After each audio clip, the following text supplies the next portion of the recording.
Welcome to CellX, the Harvard X course on cell biology. My name is Robert Liu, and in addition to serving as a professor at Harvard, I am also the faculty director of Harvard X. When you think about biology, you often think about that moment in time when you first discovered that you loved living things. And I still remember growing up as a child, I loved animals. I had many different kinds of pets, birds, fish, dogs, etc. But what really changed my view of life was the first time I saw cells in a microscope. I still remember in high school, I was doing that classical onion root tip preparation, where you slice off the tip of an onion, you press it on a slide, and you look at it in a microscope. And that was when I first saw these fantastic little units that I then learned were cells. I thought they were amazing, I thought they were exciting, but it wasn't until I went to college and I saw a cell moving, crawling across a glass slide, that I realized that is the level of life that I'm most interested in. So for me, that was what led me to be a cell biologist, and that really what led to a lifetime love affair with the cell. So in order for us to really understand the universal features of life, we really need to understand what constitutes that minimal unit that can really be considered to be alive. All organisms, from single-celled algae to complex multicellular organisms like humans, like you and I, are all made up of cells. Every organism is either a single cell or a really complex ensemble of many cells. One of the things that defines this course is trying to understand the how and the why of cell biology. And the cell itself is a wonderful case for us to study, and a case that will help us understand and explore what you could think of as the functional logic of living systems. The real purpose of this course is for you to build a deep intuition for how cells work. How do things work inside a cell?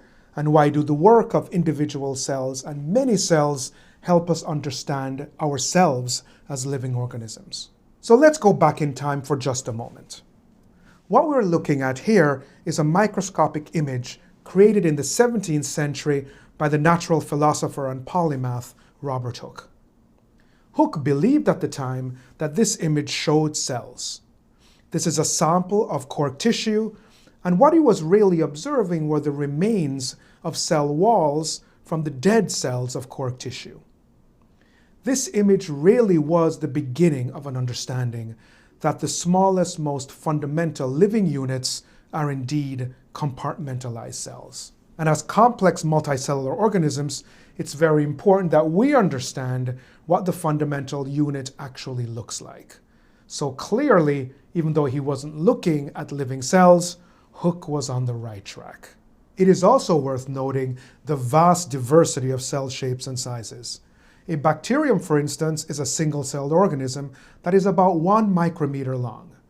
Many of our human cells, in contrast, are about 10 to 100 micrometers wide. One of the larger cells is an egg, while one of the smallest human cells is a sperm. An ostrich egg is in fact a single cell, even though it is so large that it requires 2 hands to hold it. Cells can also come in specialized shapes.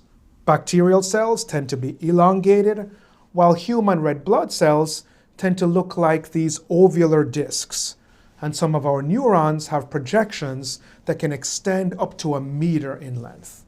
While there are a multitude of cell shapes and sizes, they are all organized in roughly similar ways. We tend to think of cells as bags of liquid with proteins floating around in them, although many are in fact highly organized and indeed compartmentalized. Roughly 70% of a cell is water, but as you can see here, it is also a densely packed environment. In this ink drawing, you can see a nucleus, its double envelope, the endoplasmic reticulum, and many, many vesicles. This is a secretory cell, and like many other cell types, it contains specialized functional areas and discrete components that work in concert. What we're going to do in this course is really help you understand that all of those components must work together. Cells possess all 3 classically defined hallmarks of life.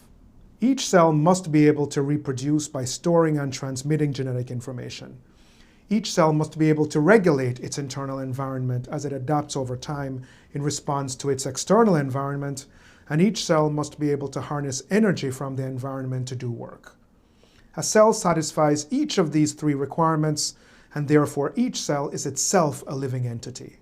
Francois Jacob, a Nobel Prize-winning biologist, made a wonderful point when he said, "With the discovery of the cell, biologists found their atom."